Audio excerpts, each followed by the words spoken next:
Ay mga kadyusa, so ngayon panibagong araw, panibagong luto, serye na naman tayo at lulutuin natin ay adobong sitaw. Tara na!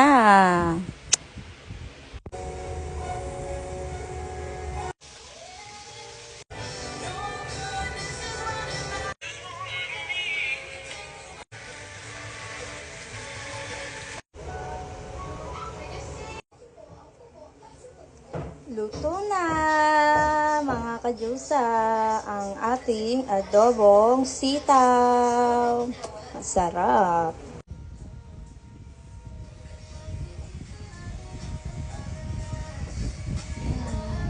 Kakain na! Bye-bye!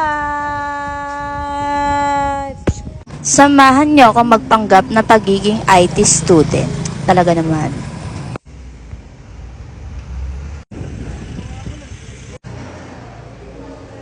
So, ayun nga mga kadyusa, late na siya dyan, patakbo-takbo siya. Ayan, ayos pa more. Talaga naman, lagi ka na lang late talaga bakla. Ilang taon nag-BM pa sa kanya? Sumakses po ang first subject natin. Fresh talaga. Sumakses si Jusa. Ganun lang ang ganap natin ngayon mga kadyusa. Bye-bye!